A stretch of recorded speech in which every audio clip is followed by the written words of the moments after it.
whatever you wind up doing is exactly what you should be doing. And I have not behaved one single day of my life. Not one day of my life have I behaved, and I am fine. I need your help. I can't tell you what it is. You can never ask me about it later, and we're going to hurt some people. Whose car are we going to take?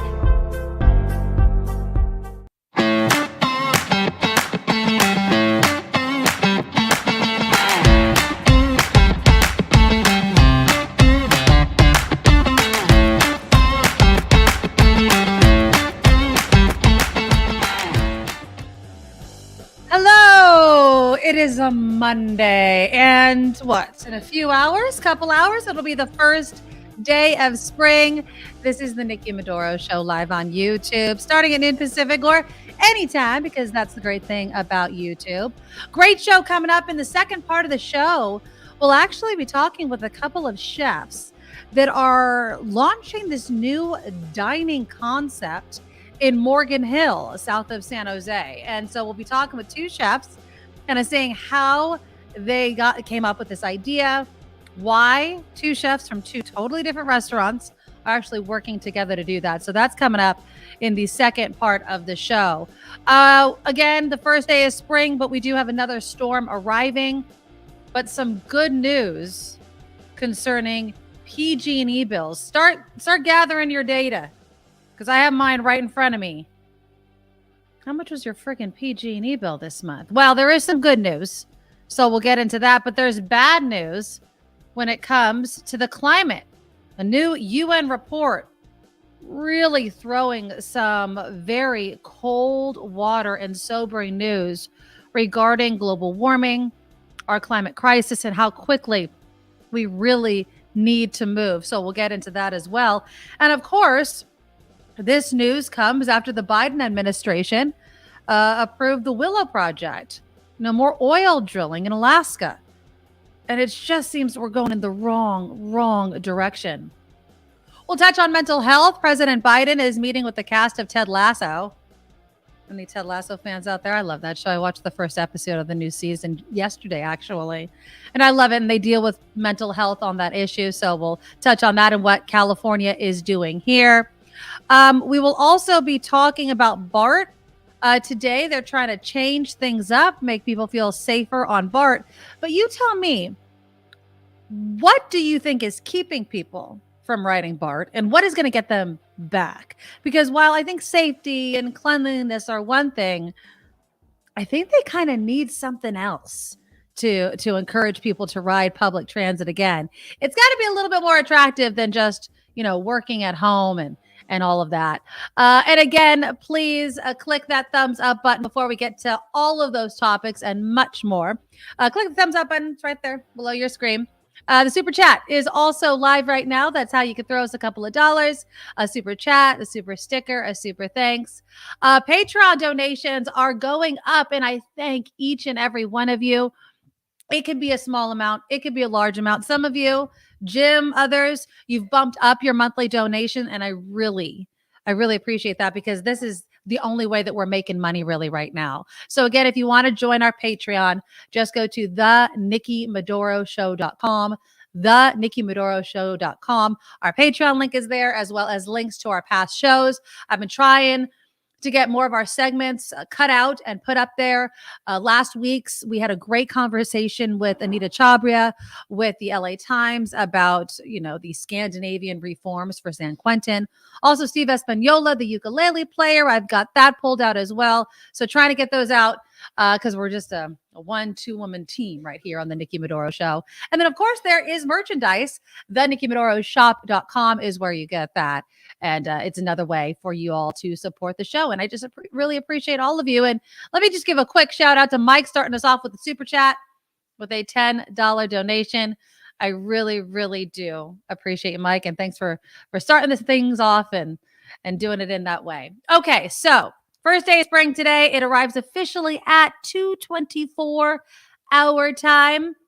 Of course, there's more rain coming. What is it? April showers bring May flowers. Well, March is bringing a lot of rain into April.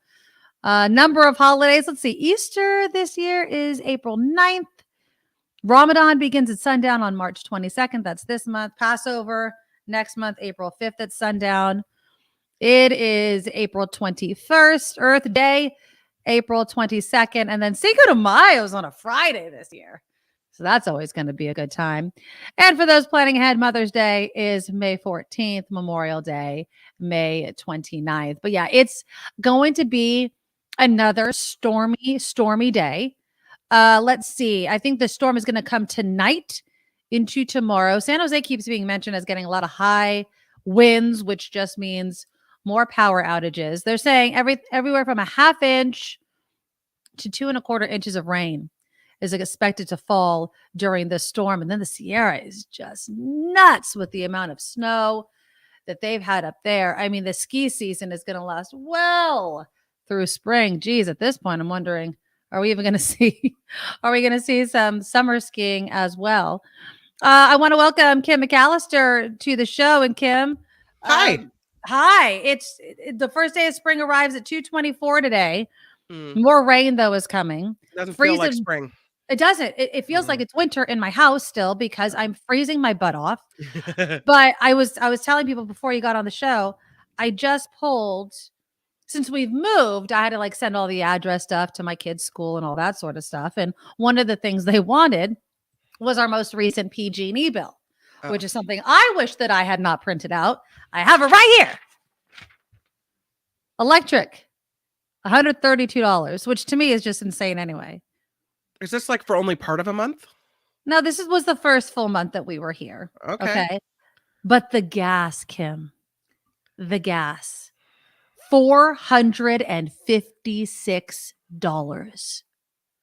$456. My entire bill was $592.84. And you weren't using a gas dryer because you weren't. No, I have electric. Washing things across the street, right? I was washing things across the street. I mean, I'm looking at this. So, well, the month ending March 14th.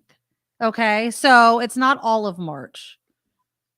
Yeah, they're saying I used an insane amount of gas, and I understand why people are saying there is something sneaky going on over here. So our good friend Michael Finney over at ABC7 had this great report. I'm going to play you a little bit because people are like, I am. I'm like, wait a minute. Yeah. I am not using this much gas. So here's a little bit of that report. Compared to just $115 a year ago. I even asked, like, could there be like a gas leak somewhere? Right. In November, my PG&E bill was $68. And then shockingly, January, I got a $364 bill. Chantel Bourbon and her family live in an 850 square foot unit with electrical appliances. She told PG&E their bill made no sense. So I just asked them if they could come out and check my smart meter, and they said no. And I got a representative that said, well, you should just probably add some blankets. I was dumbfounded by the bill, and so I called PG&E to ask, what's going on. PG&E said market prices for natural gas spiked this winter as supplies tightened and cold weather drove up demand. Utility bills rose about 32% on average from November to March. In a statement, PG&E refuted concerns it had profited from high prices, saying, "We do not control market prices for gas and electricity and do not mark up the cost of gas and electricity that we purchase on behalf of our customers." PG&E costs went up 80%, which is a huge increase. UC Berkeley energy economist Severin Borenstein says West Coast market prices rose more than 5 times the national average. PG&E will say, and they're right, they are not making money off of selling us gas. The state depends on imports for 90% of its natural gas, and he says that several factors reduced supplies. Among them, pipelines serving the West closed for maintenance in November. A pipeline explosion 2 years ago had already reduced supplies, and unusually cold weather drove up demand. However, Governor Newsom has called on federal regulators to find out whether suppliers deliberately restricted the flow of gas in order to raise prices. The Federal Energy Regulatory Commission is now investigating. So I think an investigation is fully warranted, but I would not be confident that they're actually going to find anything. For now, the crisis should be over. People are going to get a real break on their utility Listen to bills this. next month. PG&E said bills will drop by 75% on average this month, mostly 75? due to lower prices for natural gas. Also, customers are getting an early climate credit of up to $91 each under a program to reduce air pollution. Okay. The state public. So thank you to Michael Finney, ABC7 for that Michael report. Finney's awesome. Okay, so I looked at my bill. You want to know what my gas adjustment was? $52.94. Oh, was I'm that for still- the climate credit? Yeah, that's my gas adjustment. Yeah. And then my electric, I got, so that got marked off my gas, $38.51 off my electric. But yeah, $456 friggin' dollars for gas. And all I have is a gas water heater. Oh, well, and a furnace, I guess. Both. I think my husband said the water heater was also gas. So yeah, I have a what? This house is 1,700-ish square feet. I know somebody in the comment was asking. This is ridiculous. And I love Mindy. Protest. Okay. They don't give two craps about it. They sent me this bill with a straight friggin' face. And you could pay it over time? Screw Market you. prices. Does it feel like they're taking a page from gasoline companies, oil companies, and saying like, well, we're going to screw them until people start getting really mad, and then maybe we'll bring prices down a little bit. Right. You know, but by then they've already are skipping off with their money. Like, woohoo! Look what all the extra money we made. They're gonna Now throw we me can 50 turn around bucks. and we can pay all of our fines because we raised prices for a few months. I love 11. Yeah, don't run your heat then. Yeah, I'm not. Like I literally turned it off. The kids, we keep it off at night, right? Because we're all in bed under the blankets. Right. And then in the morning, usually my husband has that turn on so that the kids and I can wake up to a semi-warm house. I'm like, screw it. I'll throw my robe on and my socks on and I'll take a nice hot shower to melt. But the kids turned on the heat this morning and I was like, nope, we're going back down because that's not happening. And, now, John says, ask for your last several bills. I just moved into this house, so I don't have anything to compare it to. The house we left was about 1,300 square feet, so I'm adding about 400. And even that bill was getting insane. It probably was close to between $300 and $400.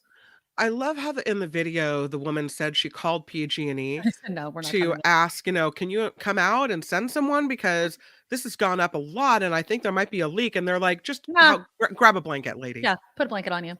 Believe me, Really? I have blankets. It's freezing in this house right now. I would love for it to be toasty warm. And I understand, like Severin Bornstein saying that PG&E does not control the gas prices doesn't make me feel better. No. But at the same time, it just seems there's always this confluence of BS, right? It's the same as with gas companies. Oh, a refinery was offline at the moment that we're paying the most expensive amount for gas. It's like, screw you. You know what you're doing. This happens all of the time. And I am so pissed. I mean, this is more than a car. This is more than I've ever paid for a car. Like I look at it, I'm like, this is like a car payment for me. And I don't like bills. Yeah. I don't think anybody does, but I think that you're not alone. No, on that one. I know I'm not alone. And so hopefully dropping 75% next month is awesome. And I will be bringing Loretta Lynch in. Loretta Lynch is actually on a much needed vacation. She's going to be back in April. And then we're going to have her regularly on. But she told us this the last time. Remember the last time she was on, she's like, they're gouging you. But there's nothing that we can really do about it. And, this move to all electric, I think, isn't the sole answer simply because our electricity rates are volatile as well, oftentimes, right? So all of a sudden, your gas might be down and then you're paying out the butt for electricity. It's absolutely ridiculous. What am I looking at here? Well, I made a mistake. I was trying to set it up in case you were going to talk about snow again. And I accidentally shared the screen now. So I guess we might as well go for it. There you go. This is, I don't know if you've seen videos like this, but this video of walking out of your door in Tahoe. And this is how it looks. And I hope the guy isn't swearing. We'll see. Oh, Jesus.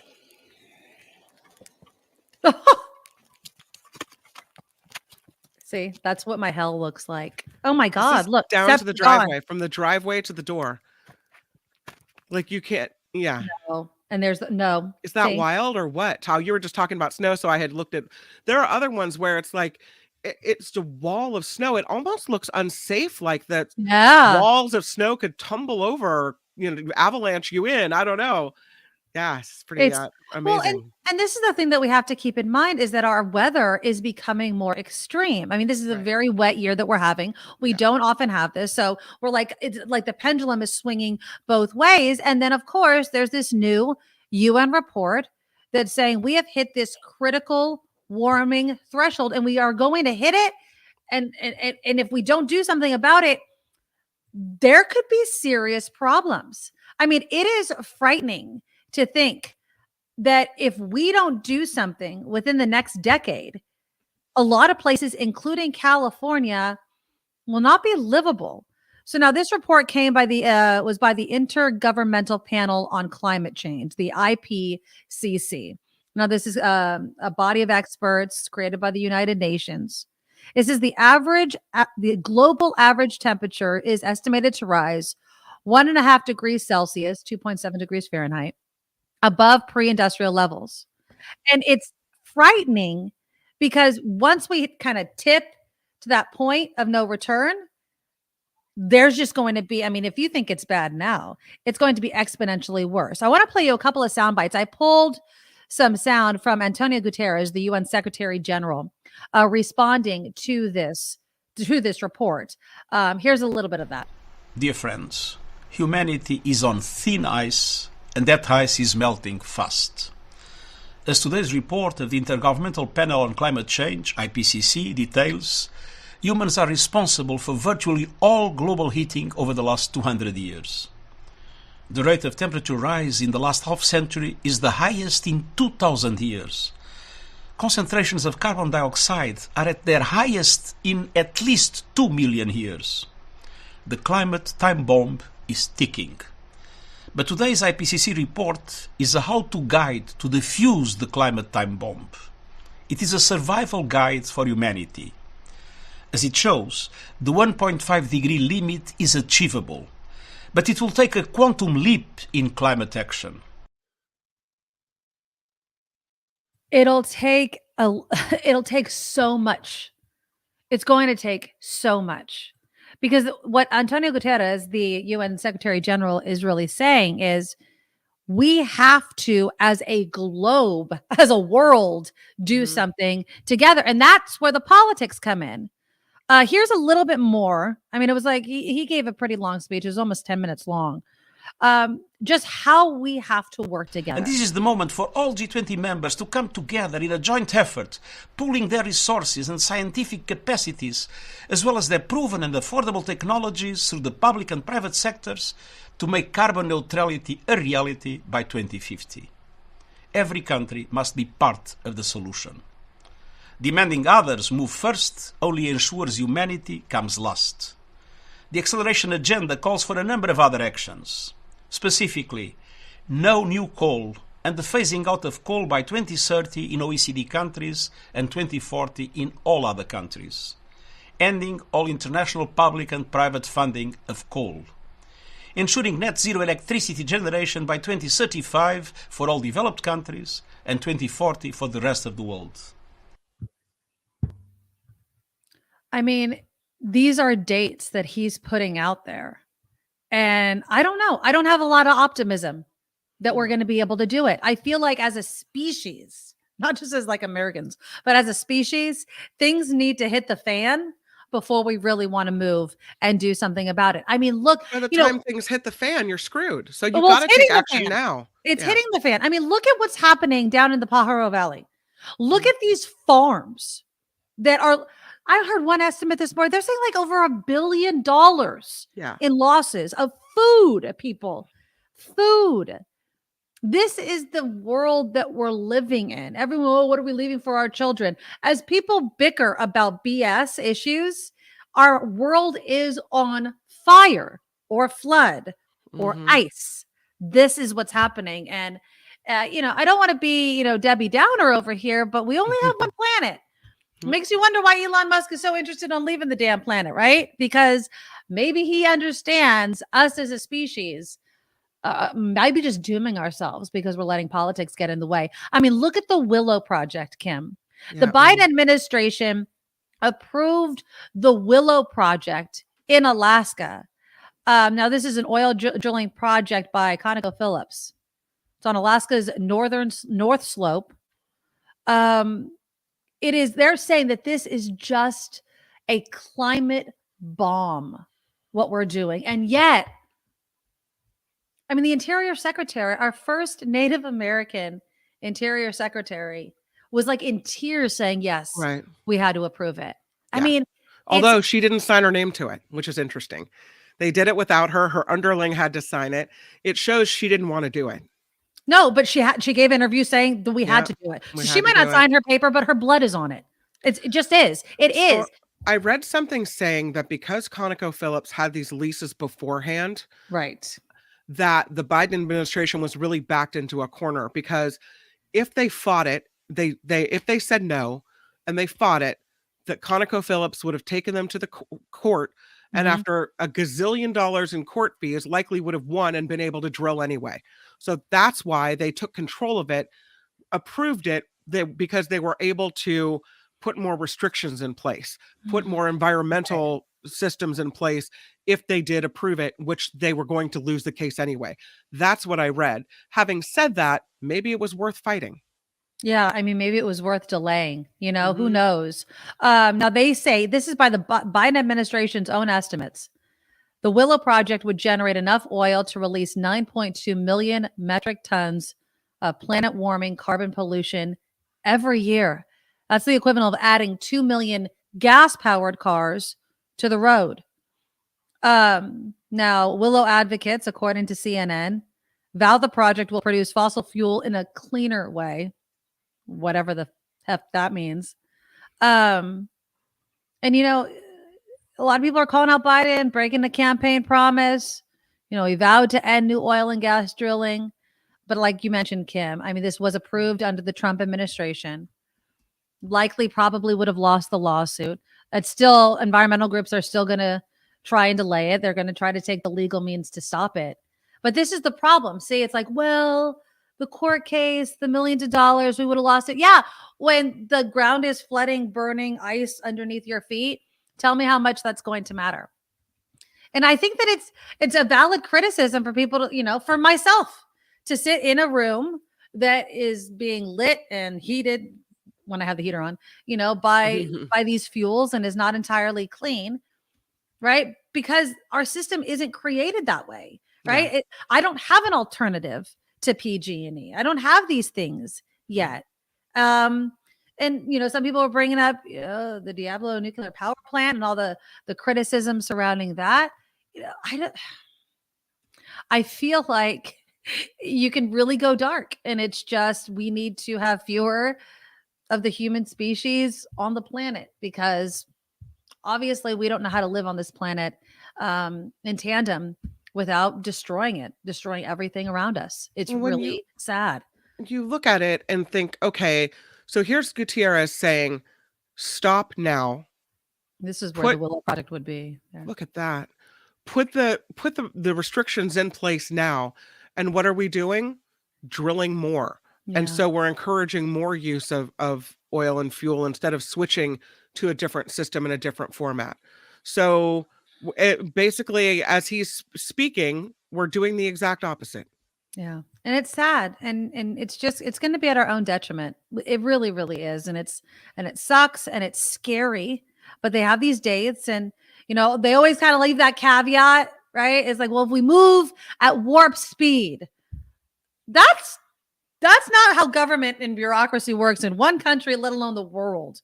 And so we'll see if countries heed the call. But like Gutierrez was saying, every single country needs to do it. And I will just say this, to end on this note, I do applaud Governor Newsom. All the dates that he's setting, no longer selling new gas-powered cars in California by 2035, they are addressing the goal set by the IPCC.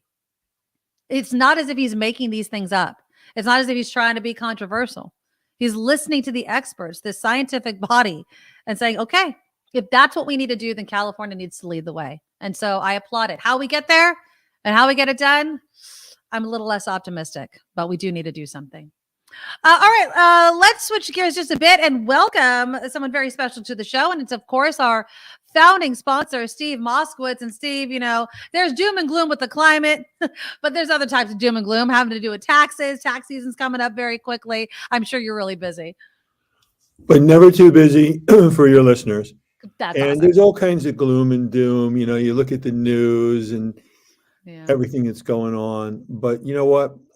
I'm here to bring the good part. And the good part is ERC, Employee Retention Credit. This is where the federal government is giving away. That's right. It's not a loan. It's a grant. It's a gift. Giving away up to $26,000 for every employee that an employer had during 2020 and 2021 that qualifies. And where the big confusion is, how do you qualify? There's two different tests. There's the easy test. Your gross revenue drops by a certain amount. That's what everybody's doing. But a lot of firms, a lot of CPAs are telling clients, well, if your gross revenue didn't drop enough, that's it. No ERC for you. Goodbye. Next. When there's another method, it's a facts and circumstances method. But this method, it's a lot more work for the professional. And I see the difference myself. The other ones, it's 1 + 1 is 2. That's a quick answer. But the other one, sometimes we have multiple visits with a client, chat with them, give them homework, see, do they qualify, figure it out. And a lot of firms are just unwilling to do that. But the problem is they don't tell clients about it. Just say you don't qualify, goodbye. And also a lot of CPAs just don't want to be bothered with ERC at all or tell people they don't qualify. If you never heard about ERC and your employer, contact us. But if your CPA or somebody else told you, oh, you don't qualify because your gross revenue didn't go down enough, call us for a second opinion and let's see if you qualify under this other method. Remember, the law says you only need one of the two methods. What I call the easy method, that's the gross revenue going down a certain amount, or the complex, what I call a complex method, that's the facts and circumstances test. Let's see if you qualify. And of course, not everybody qualifies, but an awful lot of people that were turned down for ERC based on the drop in sales do qualify on the other method. It doesn't cost you a penny to contact us. Let's find out if you qualify. And if you do, let's get every dollar to which you're legally entitled. If one of these companies says, oh, we can't do it, call the company that's willing to put in the work. That's Moskowitz LLP. 888 tax deal, MoskowitzLLP.com, 888 tax deal, or MoskowitzzLLP.com. Thanks, Steve. Have a great day. Thanks, guys. Bye-bye. I added some claps in there that time. Do you like it? Yeah. Getting a little funky with it. All right. Maybe I'll bring my tambourine next time. Wow, awesome. We need is our ukuleles. I know. Yeah. I know. Steven Espanola, if you missed it, I did share on our social media feeds. I pulled the interview. He's an award-winning musician, plays the ukulele. He was on with us on Friday, and he messaged me. He's like, I think he actually put it in the comments. He's like, contact me. We'll tune your ukulele so I can actually play it on time. Oh, cool. Or okay. on tune, as they say. Let me read a couple of comments that are coming in. And I get what a lot of you guys are talking about regarding, these goals that we're setting. They're not feasible. It's not going to happen. What is our alternative, though? What's our alternative? Let's see. Randy says, I can't grow my own crops. I don't get enough water allocation to do that. Walter says Tesla's mission statement is accelerate the world's transition to a sustainable energy.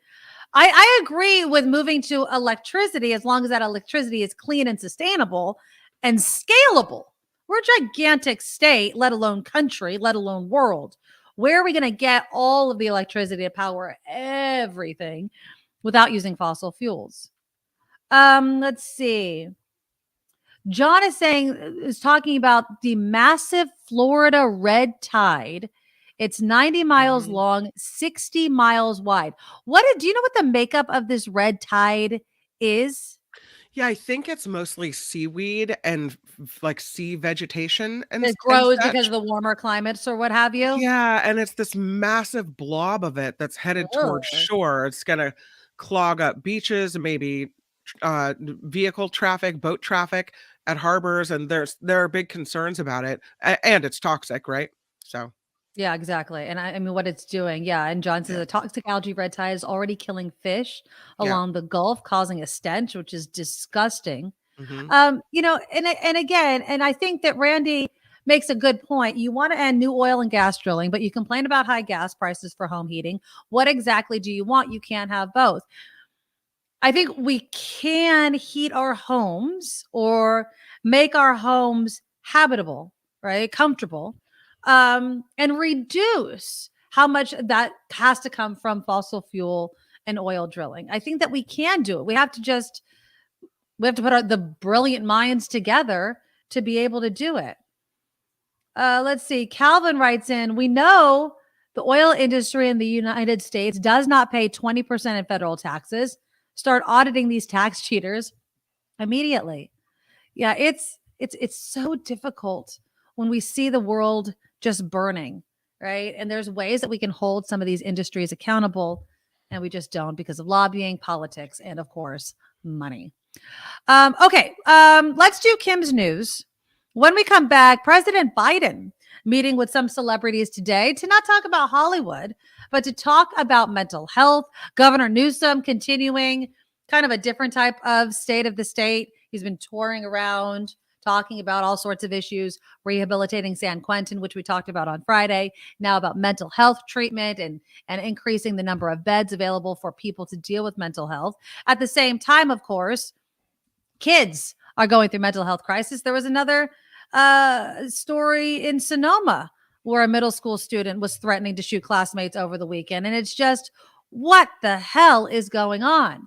Click that thumbs up button before we go to Kim's news. We absolutely love it, and it helps out the show. We'll talk about all that. And again, in the second part of the show, I'll have two chefs on from down in Morgan Hill who are launching a new dining concept. Two chefs, two different restaurants partnering together. We'll find out why in the second part of the show. But first, let's take a look at some news. Now, from around the world to up your street, the Nikki Medoro Show presents News Czar Kim McAllister. And this report sponsored by tax attorney Steve Moskowitz at 888 Tax Deal. We'll start with the former president, Donald Trump, now preparing to be arrested in New York City on Tuesday. That will only happen, though, he says, if he is indicted by a Manhattan grand jury involving a hush money payment to adult film actress Stormy Daniels. The former president calling on his supporters to protest while security measures have been heightened for Manhattan District Attorney Alvin Bragg, who is prosecuting this case. There's no information that's concrete yet as to whether or not the former president will be arrested. It may happen sometime this week, or it may not. A protest may happen, or it may not, but he sure wants one. Officials in Miami Beach are meeting to discuss an emergency order and a midnight curfew in order to bring an end to violence during spring break. It comes as the city is reeling from two deadly shootings involving visitors in 2 days, and Commissioner Alex Fernandez says he is ready to take action. The proposal would extend the curfew and the alcohol ban for South Beach. You know, it's happy interesting. Spring break to you. Yeah, I was reading an article about this, like in Miami Beach or whatever, and they are basically saying, we do not want people coming here for spring break, which is, it's an interesting take for a place that's obviously, you're Miami Beach, you're a big tourist area. You just don't want certain types of people, young college kids, kind of storming your beaches and creating all this havoc. Well, I mean, that's what happens when you're in a gorgeous area. Hence, like, why places like California have problems. When you're gorgeous and it's nice and the weather is nice, people are going to want to be there. So good luck. Good luck. Well, when you have that many people, you completely lose control of the situation. Yeah, exactly. And then guns and violence and all alcohol, it's all bad. It's absolutely bad. So a federal judge is ruling is clearing the way for lawsuits filed against JP Morgan Chase by the U.S. Virgin Islands and women accusing the late investor Jeffrey Epstein of sexual abuse. The lawsuits claim that the bank knowingly benefited from Epstein's sex trafficking scheme. Of course, Epstein killed himself in 2019 while awaiting trial on federal child sex trafficking charges. So, sue the bank? That's interesting. If they can make a case, we'll see. There is an update that is likely today on a pregnant woman and 2 children that were stabbed in the East Bay city of Antioch. Police say a man tried to kill the three Saturday at a home near Wilbur Avenue and Almond Street. Officers saw him leaving as they arrived, chased down the suspect. He eventually crashed in Solano County and was arrested. No word how or if he knew the victims. A 35-year-old woman, 14-year-old boy, and 11-year-old girl are all still in the hospital after that stabbing. There's some residents in El Cajon in Southern California that are having a little bit of trouble getting in and out of the neighborhood because of a big old sinkhole seen here.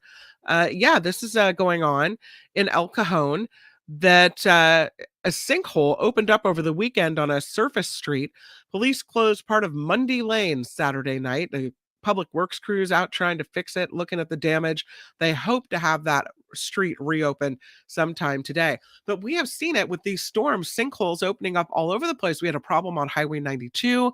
There's still a problem going on in the Big Sur area, I believe. That was a landslide as well. So just be careful out on the roadways if you can. Reddit is relocating its downtown San Francisco headquarters. The social media company, social bulletin board company, I should say, is moving to the Rincon Hill neighborhood. Reddit will continue to have a presence on Market Street, but will downsize. Just another case in downtown San Francisco of a company saying, do we really need all this space? If we're going to a hybrid model where people aren't in the office all the time, do we have to have this space? And then all the other businesses in downtown San Francisco aren't going to have those customers from Reddit to kick around anymore. So it's a bit rough when you're looking at businesses in downtown San Francisco. Netflix hopes to feature nearly 100 games by the end of this year. That is because the streaming giant is aiming to have 95 games available on its platform. A top Netflix executive confirmed another Too Hot to Handle game is on the horizon for all the gamers out there. This is an interesting city council meeting in Florida. It took an unexpected turn this morning, you could say, as Clearwater Mayor Frank Hibbard suddenly resigned and walked out the door. That's it. He's had enough. What happened? City Council in the middle of a discussion about a new city hall and municipal services building, a project that reports indicate was already $60 million in the red. Hibbard had been denouncing the spending without any means to pay for it. And he was apparently in the last year of a 4-year term and had already said he would not seek re-election. He said he is not the best person to serve as mayor at this time. Doesn't agree with the project. City can't pay for it. He's like, I am done with you people and you're spending money and I am outie. Well, I mean, on one hand, I feel you, man, right? You're just like, I am not going to be attached to this S show. On the other, you're the mayor of a city and now you've abandoned it. So, I mean, I'm assuming they have a vice mayor or some sort of line of succession, but still, it doesn't look good to burn that bridge so publicly also. Like, seems a bit bad, but all right. You do you. No, he's out. He doesn't want to play. There's no. Yeah.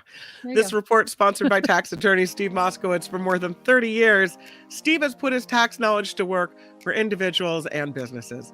If you'd like help with your taxes, you can call Steve at 888-TAX-DEAL or MoskowitzLLP.com. I was thinking it'd be funny if I just got up and walked out, but that's not so funny.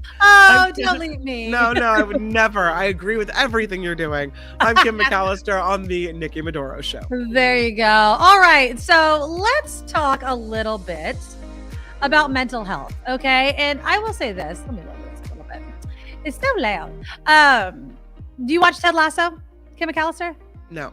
Is that another one you're going to make me watch now? It's really, this is like up your alley, my friend. You've heard of Ted Lasso. I've heard of it. I just haven't watched it. Where can I find that? Do you have Apple? Do you watch Apple TV? Okay. I'm not paying for another. I already went to HBO Max. What is Apple to watch some shows? $4.99. I'm not doing it. Hold on. It's only $7. It's only $7 a month. I am sure. Okay, you know what you should do? This is what you should do. You should try like the free trial and just binge watch it. You will love Ted Lasso. You want me to cheat the system? That's why they do it. They'll get you hooked and then you'll forget and you're paying 4 months. Ted Lasso is literally right up your alley. It's feel good. Ted Lasso is like the most positive person ever. He's basically an American that goes to the UK to coach a football team, but it's soccer for us. And it's so good. But at the end of last season, he had like a very public panic attack. And so they've been touching on mental health. And so today, President Biden is welcoming the cast of Ted Lasso to the White House to help promote mental health. Okay. The president has been calling on lawmakers to expand resources to fight the mental health crisis in the nation as part of his unity agenda. His administration has surged funding to bolster that 988. Remember, it's just the 3-digit suicide and crisis lifeline. And of course, provide more mental health professionals at schools. Because again, this morning, I woke up to another headline, I'm sure you did too, about how our kids are in this mental health crisis, that so many more kids have at least had one mental health crisis in their lives. And we have to do something about this. I mean, if not, they're going to grow up to be adults with mental health issues. And then they're going to be adults that are straining social services, i.e. ending up homeless or on drugs. Governor Newsom continuing his State of the State tour yesterday is going to be asking the legislature to authorize funding to build residential facilities for people to be treated. He's saying 12,000 people a year to be treated for mental health issues. He says that we need to expand services for the unhoused that also have psychological and drug problems. So this bill is going to be introduced by State Senator Susan Talamontes Eggman of Stockton. And it would earmark money to house more than 10,000 homeless veterans across the state, because that's another segment of society that deals with these issues at a disproportionate level. I don't know what we do, honestly, if not something now to deal with the mental health crisis in this country. Last week the past 2 weeks, we've had kids bringing knives to school. Over the weekend, there were middle school students. A middle school student was threatening to shoot up the school. He was arrested on Saturday. This was Altamira Middle School, threatening to shoot it up. There was a list of certain students that would be targeted. Parents were being warned. I'm sorry, Kim, if I opened up my email from the school and saw that somebody was threatening certain students at my kids' middle school. And I keep saying middle school because we're talking about 6th, 7th, and 8th graders. Not that it makes it any different if they're high schoolers, but these kids are in crisis. Now, can we blame COVID for this? Can we blame, the isolation that is happening? Or was that just one part of a massive breakdown within our school from, not supporting teachers, lack of counselors? I'll even go as far as saying, the removal of art and music from schools, giving these kids outlets like that. I mean, I feel like it is just so many different pieces of this puzzle that we have to fix, that our kids are the ones that are suffering.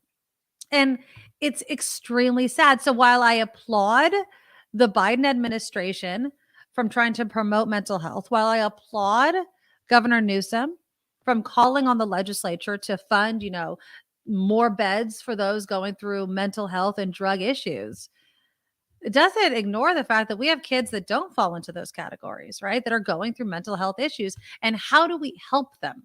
How do we get into the schools now to prevent something from happening? So my son was coming home from school, and we always have conversations about, any sort of altercations that may happen between my kids or kids that he knows or things that happen at school. And what I found is kids, even though we talk about mental health, even though we talk about, sticking up for each other, if you see something, say something, those sorts of things. It's amazing how often I hear when I ask the question, did you tell anybody? The answer is no, because nothing big happened, right? Oh, I saw so-and-so fighting in the bathroom. Well, did you tell a teacher? No, of course not, right? And so then what does the headline become when a kid is arrested for threatening to shoot up the school? Seemed like a nice kid, never had any bad mark on his record. No, there was no bad mark because no kid spoke up until it got to the point where he or she was threatening to hurt other people on social media and it was found. But if kids felt empowered enough, not just only to speak up, but to know that if they did speak up, the kid wasn't just going to be expelled or suspended and then allowed right back on campus with no sort of mental health help. That's what these kids need. If a kid's threatening to shoot up the school, there's something going on up there that we need to address, not just either kick him out for a couple of days, let him back in and be like, yeah, we had a conversation and it went fine. That's not going to fix the problem. And until we do, I think most parents are holding their breath that something like this is going to happen at their school. You're muted.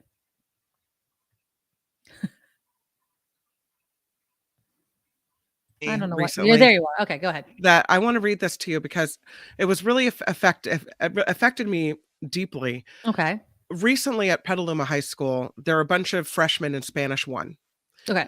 And they were working together, collaborating on this document. I don't know if it was a Google Doc or some other type of thing where anybody could type in the document. Okay. From different desks around the classroom. And you could also sign in as anonymous. Okay. Someone, we don't know if it was in the class or somewhere else, signed in as anonymous and started saying horrible things, putting porn pictures up, saying they were going to sexually assault one of the girls in the class. They put a hit list up with all the kids that they were going to murder. Most of the kids were in the class. For the next few days, someone said they're going to bring an AR-15 to school. Police said it looked like kids were trying to outdo one another with the threats. Like they were just it was a big joke like trolling thing. The whole thing, yeah. But it wasn't taken as a joke. And the kids that were on the hit list didn't take it as a joke either. So this article was written as families kind of were expressing their, horror and disgust at this whole situation. And this is something from someone named Williams, who is a mental health counselor. Okay. Who said young people are insane. The mindset is seeping in that it's okay to hate on other people. It's okay to joke around about violence. It's okay to be misogynistic. Kids today, especially boys, are surrounded by this ideology, he said. This is a societal problem. It goes beyond our town, Petaluma. I'm sitting here watching our town fraying at the edges. And then the statement was made. We are in many ways in uncharted waters here in Petaluma. Our response to work closely with our partners in mental health, law enforcement, parents, caregivers, students, staff, the current environment nationally with school safety is a big topic that we strive to get right. We believe that communication is part of the solution. And then Williams says, let's talk about what's really happening here. Happening to our kids right before our very eyes. This isn't normal. No, it's and not. That's where it hit me. This isn't normal. And we hear about these school shootings every day. And we hear about things like this, kids talking and whatever every day. And we say, oh, they're probably just joking, or it's not a credible threat, or let's move on, everybody back to school, whatever. But we never stop and let that hit us. This isn't normal. Right. This is not a normal way to live. It's not a normal way for our schools to operate. It's not a normal way for our society to be. What happened to us where, this has become normal? Because now it is normal, right? Now we're all ingrained and we're all on board with the fact that, yeah, school shootings happen. Let's move past it. It's we'll be back to school on Monday. But no, stop. Everybody hold and set whatever you've got down. This isn't normal. So let's focus on that for a minute. Instead of, just, yeah, we're a really bad society. Oh my gosh, we're so violent. Yeah, there's all these websites with misogyny and hate. And then we just move on past it. Mm-hmm. And no one is outraged enough to go, what? Wait a cotton darn minute. Sorry, I was going to say something wrong. Don't you think, though, that when schools are sounding the alarm about phone use, internet use, social media use, that's what they're saying? Like they're saying, look, our kids aren't okay. Not only that, Kim, I'll add this. They're friggin' disrespectful. I was having a brunch yesterday with a couple of moms that I know. And I'm not trying to I'm not really trying to gender the problem here. Mm-hmm. But there's something going on with the boys. There is this level of disrespect that is seen over and over and over again. At some schools, parents have to be on campus just to even watch a sporting event because of the disrespect that's happening. And I'm not saying every kid, and I'm not saying every boy. I would not include my own son in that. But the fact that these things happen because teachers are overwhelmed, they're not enough of them. Yep. They're completely overworked, and they have to pick their battles. Maybe back in the day when somebody would drive a motorized scooter on campus, that would be like the biggest news. And now it's just a Tuesday, right? Oh yeah, some kid rode illegally a motorized vehicle on campus. We had to give him a little talking to, and that's it. I don't know. I don't want the pendulum to swing so far the other way, but there is something going on with these kids where they don't have a level of respect for authority. And maybe that's because authority has failed them. Maybe because they watch the disrespect that happens between adults, right? Whether we're talking about the political landscape, whether we're talking about across the dinner table, maybe some of these societal issues that we talk about and how disrespectful we are with each other, obviously is being seen by these young kids. And they're like, screw it, right? Well, if my parents are going to talk like that, I'm going to talk like that. These are kids that came up under the Trump presidency, right? I don't know if you can blame that. I mean, it's I don't know. We We see people being, you see the leader of the country standing up and downgrading people and bad mouthing people and being completely disrespectful. It kind of sets the table for, the way we behave.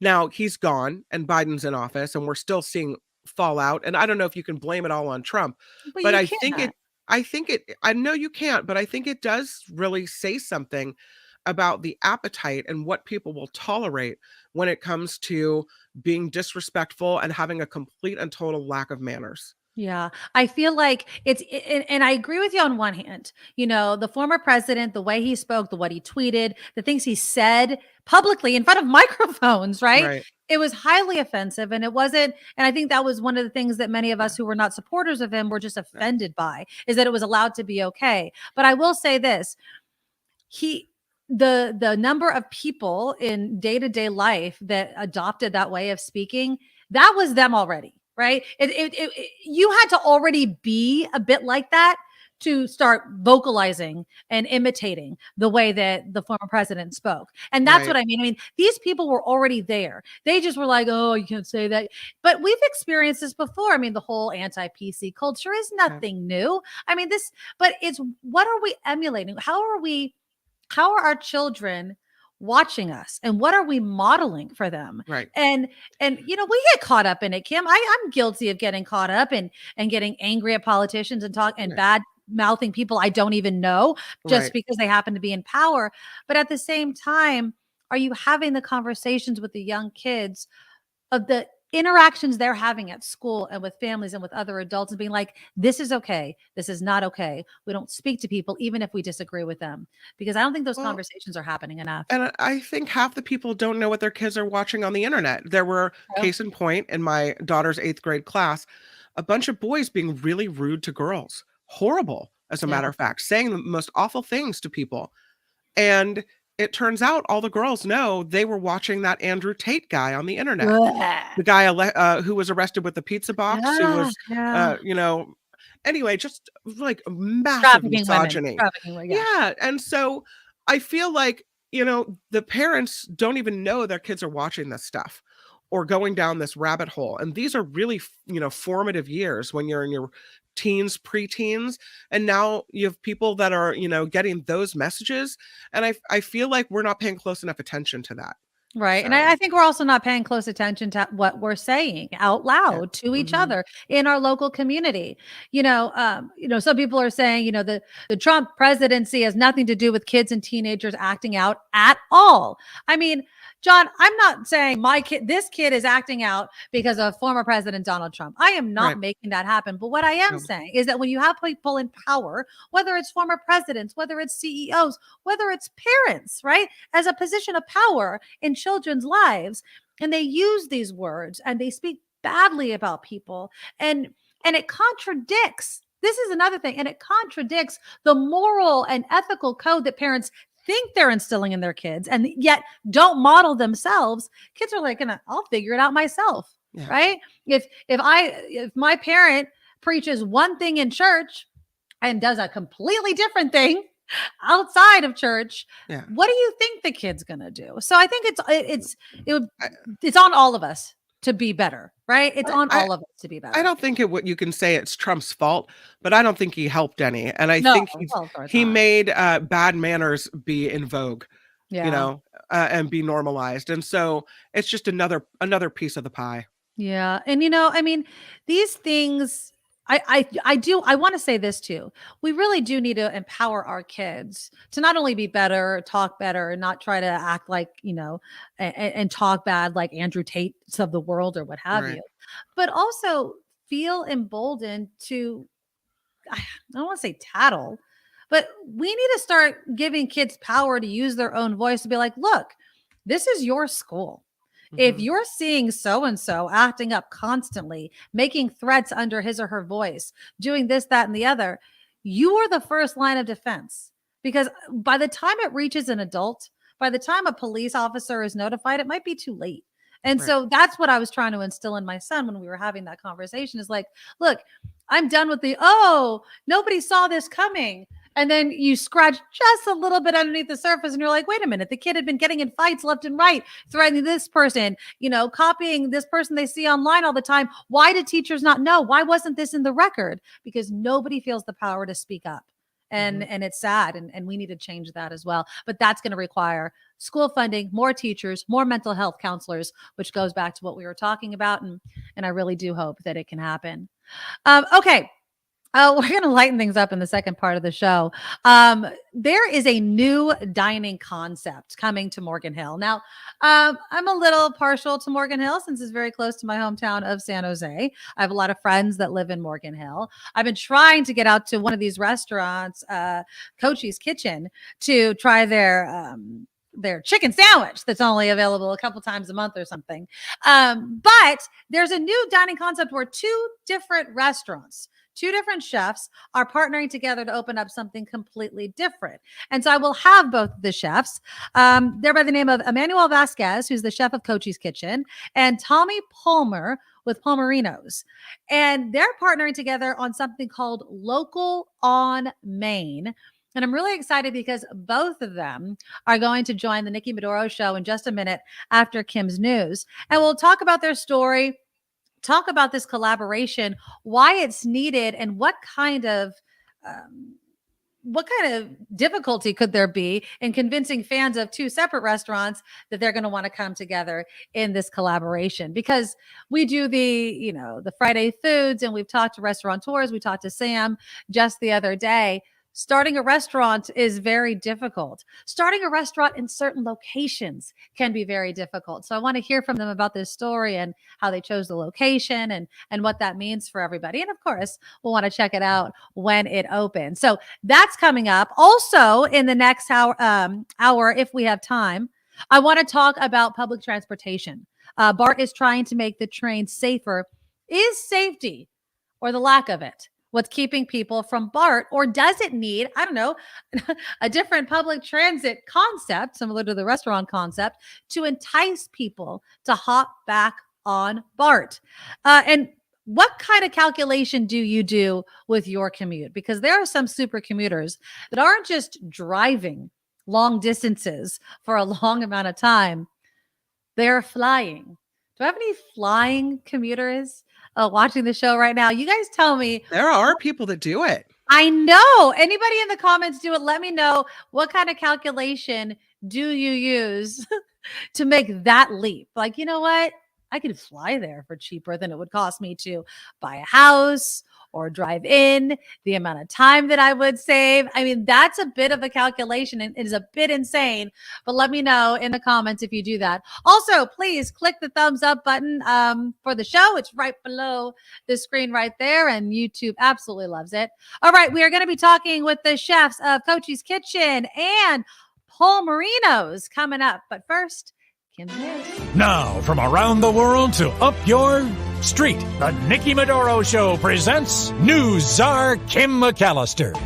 And this report is sponsored by tax attorney Steve Moskowitz at 888 Tax Deal. Well, we talked about him before. Let's go right back to him. Here he is. A New York grand jury investigating former President Trump in a hush money case is set to hear from a longtime ally of his. Reports say attorney Bob Costello will testify today. He had previously represented Michael Cohen, Trump's former fixer and attorney. The Manhattan District Attorney's Office has been investigating the former president for his alleged role in a hush money payment to adult film actress Stormy Daniels ahead of the 2016 election. Trump said over the weekend he expects to be arrested on Tuesday in connection with this case. The wait continues for a Texas judge's decision in a case regarding abortion pills. The U.S. District Judge heard the arguments last week that an anti-abortion group's lawsuit to overturn the FDA approval of abortion pills. So the Alliance Defending Freedom sued in November on behalf of 4 pro-life medical organizations and 4 doctors who say they treated patients with mifepristone. The drug was approved in 2000, but the lawsuit claims that the government deliberately ignored what the plaintiffs describe as harmful side effects. A senior advisor at Planned Parenthood, Texas, points to the Trump-appointed judge's background as a reason pro-choice advocates can expect the worst in this case. Senator Elizabeth Warren says she supports the lifting of the FDIC's $250,000 on bank deposits. What? Wait a minute. Are you sure?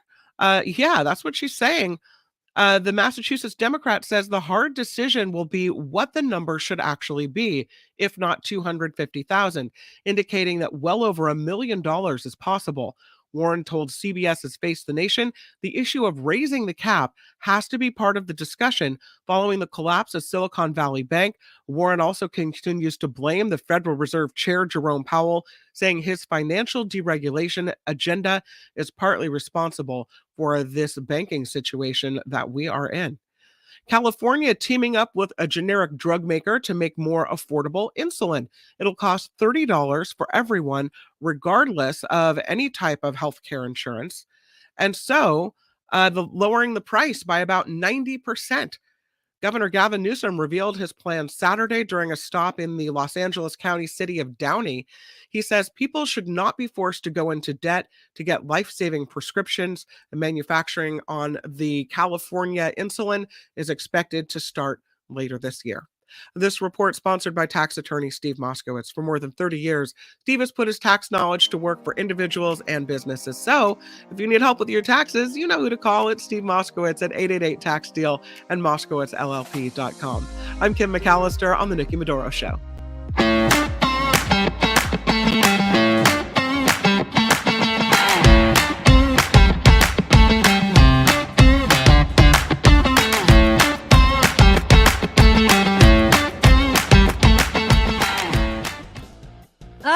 Thanks for joining us for the second half of the Nikki Medoro Show. I appreciate everyone for tuning in. Click that thumbs up button because we have a good one happening right now. Look, we talk about food a lot on the show because it's one of my favorite things to talk about. I love trying new foods. I love buying new foods. I love having new foods delivered. And I'm really excited because I'm going to definitely check out this place because it's in my neck of the woods in San Jose. And it's this new type of concept. It's called Local on Main. It's a concept by Cochi's and Palmerinos. And again, it is in Morgan Hill. And joining us now to talk about this is Emanuel Vasquez and Tommy Palmer. Emanuel, you are with Cochi's Kitchen. Tommy Hi. with Palmerinos. How you doing? Gentlemen. Thanks for joining us. Thank you.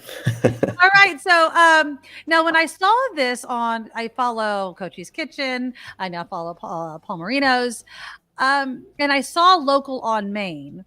I was like, why would two chefs who arguably are successful on their own want to come together to kind of share, I don't know, the spotlight, share a location? Let me start with you, Tommy. Again, you're with Palmerinos. You're actually going to be the restaurant site for this new concept, Local on Main. Can you tell me a little bit about coming to this decision with Emanuel? Kind of came to the difficult but rational decision to close the Palmerinos storefront. And in that process was contemplating, different options on how to move forward, whether that was to sell the business or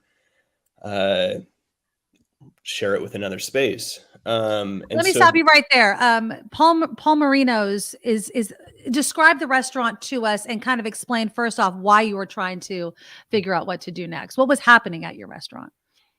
It was an Italian market and deli. So we had a variety of aspects. We had a sandwich menu.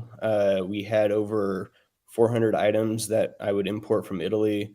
With the full charcuterie and cheese selection, olive oils, wines, the whole 9 yards. And then we had all of our in-house made products, sauces, ravioli, lasagna, etc.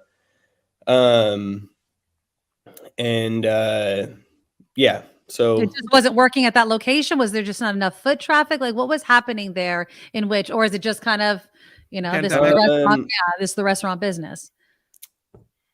I don't know. I think in a nutshell, it's just an expensive concept to try to execute. And at this time, it just wasn't smart to try to continue to push it. And so I reached out to Emanuel and Gabby and asked if they would want to share the space. And the thought I had was, the location has kind of two buildings. There's the main building that's got the kitchen within it. And then there's a separate building that's in the back that we would use for private events and pasta making classes and whatnot. And so the idea was to kind of give the front space to them to open up a concept while allowing me to maintain some amount of my business in the back space. And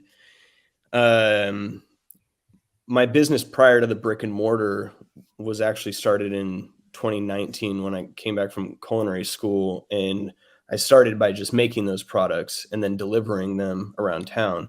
Nice. And so the idea was kind of just get back to the roots of the business and maintain that while sharing the space with them. And then it was actually their idea. They said, well, we could always collaborate and open something together. And this has all been kind of evolving on the fly.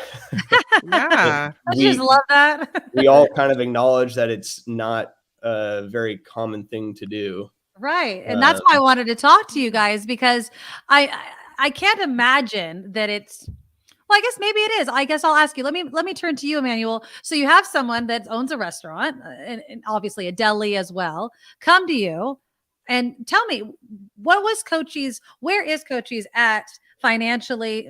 Are you a success? And why would you even entertain the idea of kind of partnering with Tommy? I think I'm a little selfish when it comes to helping other people. Okay, that's good. That's a good way to be selfish.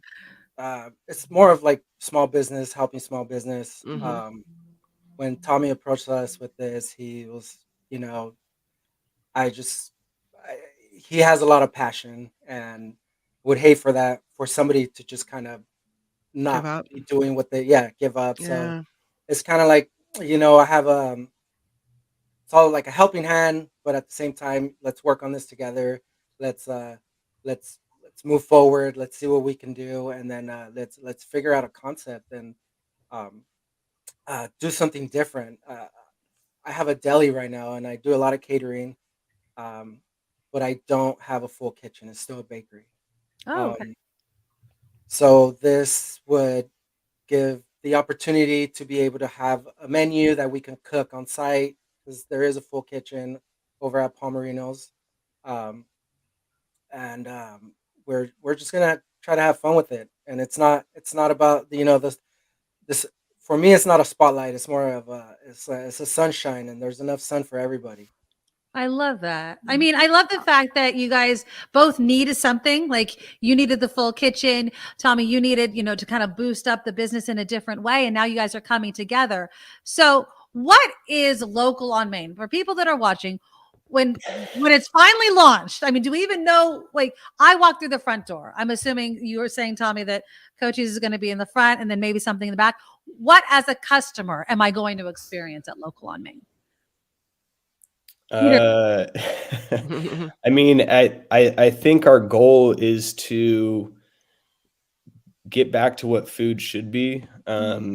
Get away from, trends that people seem to get caught up on, and get back to the root of food. Real food. We're going to try to source locally, keep it seasonal, work with our local farms. It's not going to really be cuisine focused. Emanuel said we should just give ourselves creative freedom, and just make whatever we want. And we both have different backgrounds in our culinary experience, and so I think it lends itself to be able to offer new dishes that kind of blend all of that together, and also give us a space to explore new ways and new things to cook, because that's what happens when you finally have a creative space. You get to start thinking out of the box, and you're not confined to trying to fit within a category, right? But I don't know, for me personally, so much of what I see going on in the food world, it's gotten so elaborate and out of hand, and I think people are distracted from what food should be.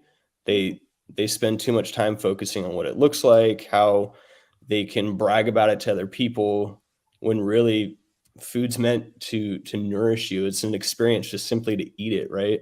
To taste all those flavors. And when it's done right and it's seasonal, you don't need to put in unnecessary ingredients. You want a few ingredients to really shine, to highlight that. I think so much of what's going on in our current world pulls away from that. I'm struck by how creative and kind of innovative your solution is, where I don't know how you found each other, but you managed to come together and be in the same space. And now you start thinking about new foods and you start creating this new business venture. I've seen post-pandemic and even during the pandemic, just restaurants that I really like and enjoy close down. So to find this innovative way to stay open and also have it be this collaboration is really exciting. Thanks. Yeah. We're pretty excited ourselves. So now, as far as the collaboration, and obviously you're both in Morgan Hill to start with, talk about Morgan Hill, because for people that don't know, I have seen Morgan Hill explode. I mean, the amount of new businesses and the number of people moving there, some people would call it growing pains. What should people, why do you like, I guess, being in Morgan Hill, and what's been the response for people that are maybe fans of Cochi's Kitchen or Palmerinos now having to adjust to Local on Main? You want to answer first? Morgan Hill's it has small town vibes for sure. They're either 100% with you or 100% not. That's just the way it is. But I feel like what we have planned and what we're trying to focus on, there's that gray area that a lot of people can just meet in the middle and agree to something.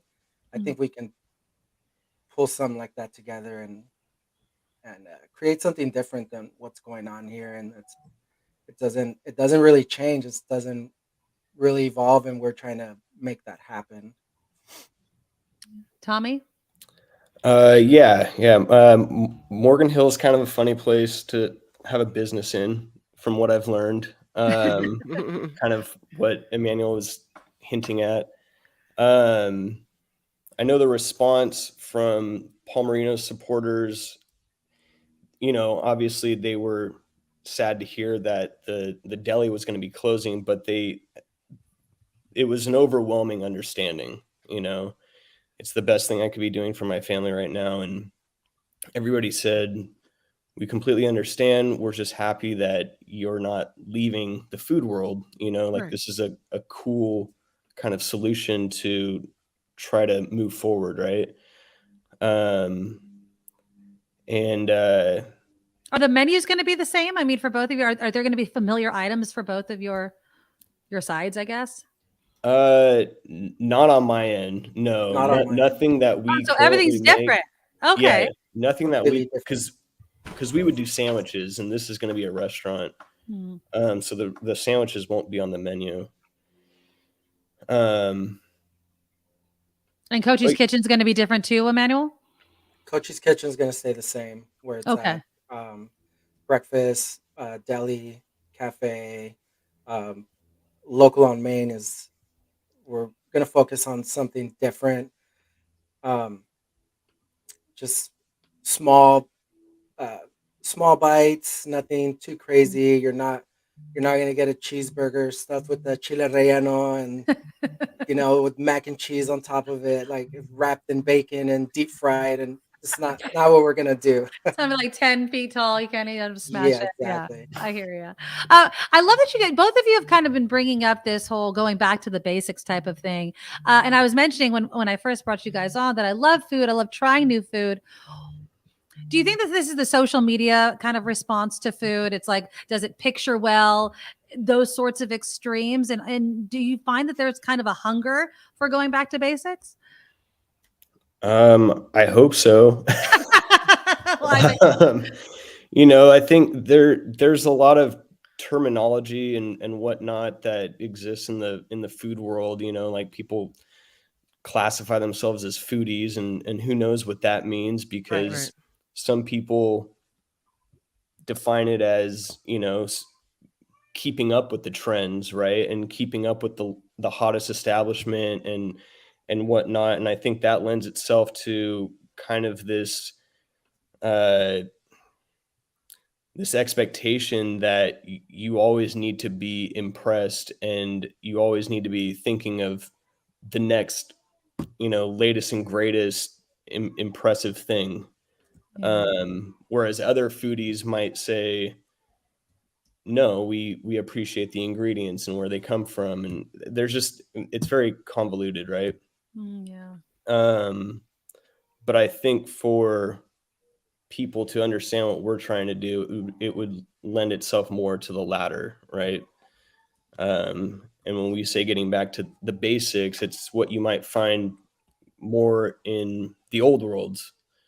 When you go into visit a community and you might get invited to someone's house and they cook you a meal, and they say, we grew all of this stuff, right? And it's in season, and that cheese you're eating, we made with the cow's milk that are out there, and the cow that we own. Right.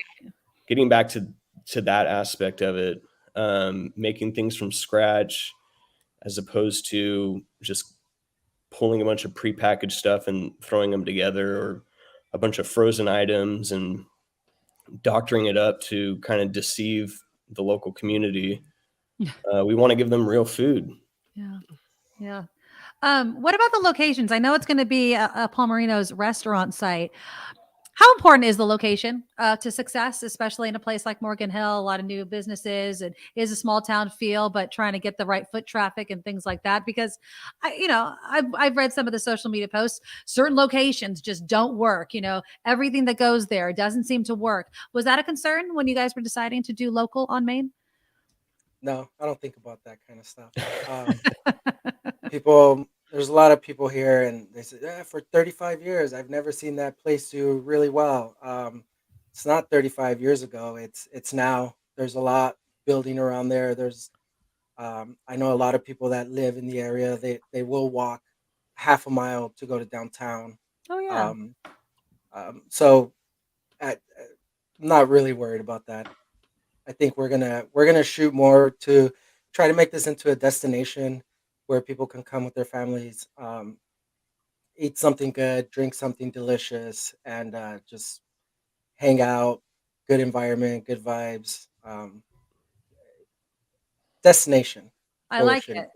I like it. And so it's going to be changing menus. It's going to be whatever's in season, those sorts of things. So people should not necessarily be like, I'm going to get this. And then 6 months later, it's still going to be on the menu.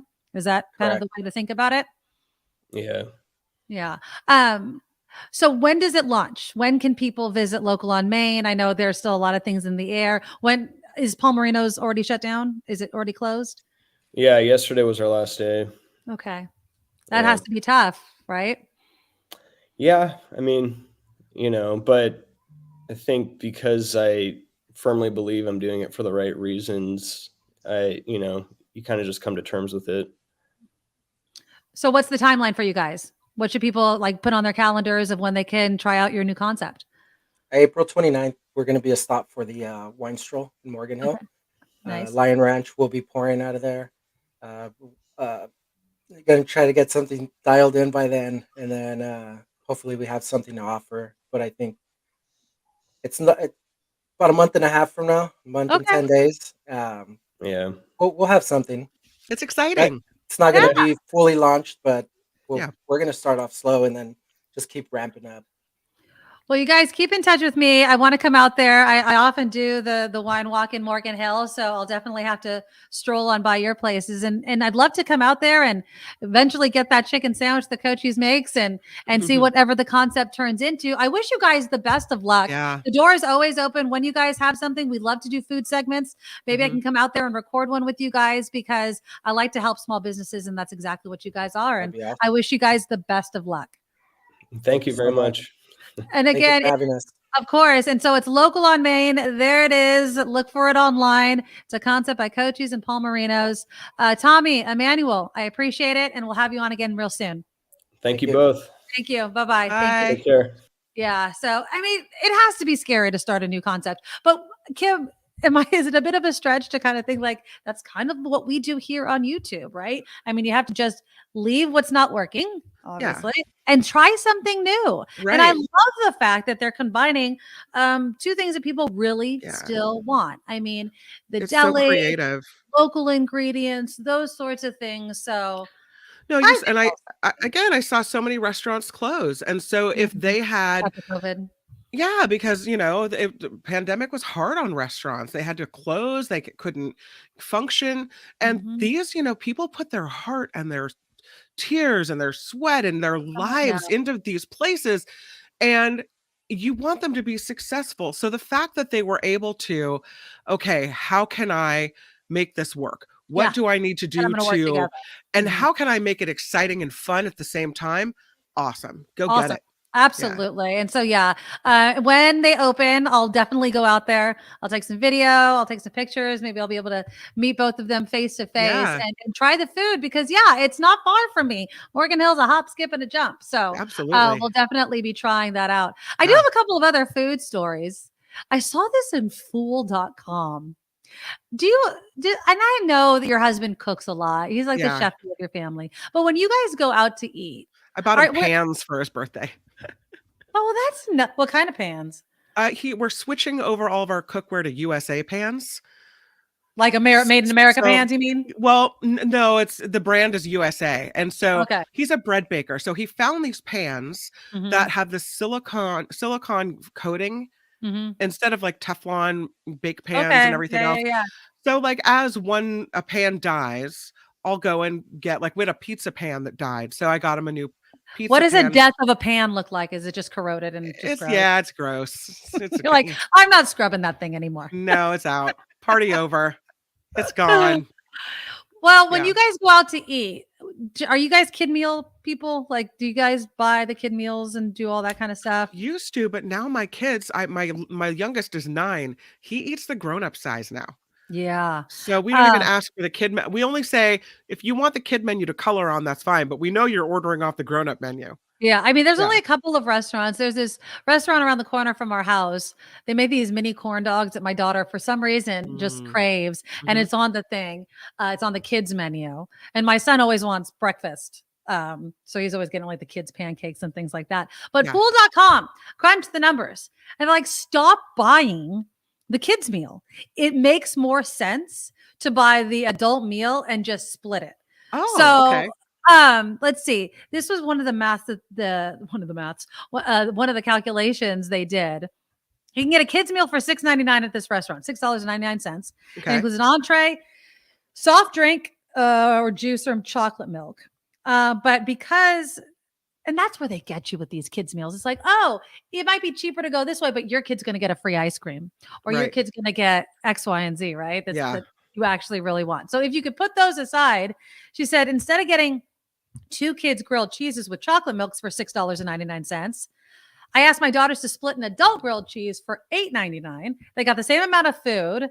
They complained about not getting the sugary drink, but you don't want them to drink the sugary drink anyway. So No, you don't.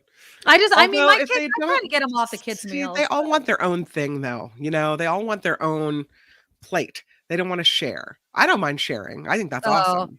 I remember, so my daughter, and don't judge, I know, but back before her whole intestinal thing, when I realized that she was going to be able to eat the adult steak or an adult chicken size, and I couldn't just get one entree, cut it, and split it, I cried a little bit that day because it's so expensive. Yeah. And they're like, the last time I tried to make them split something, they both looked at me, they're like, I want my own food. Like, I want my own plate. So if you have the young kids, do it now, because they're going to run out of it pretty soon. They're going to get way too big, and that's just not going to be fun. I'm telling you, my 9-year-old, my 3rd grader is the size of a 7th grader.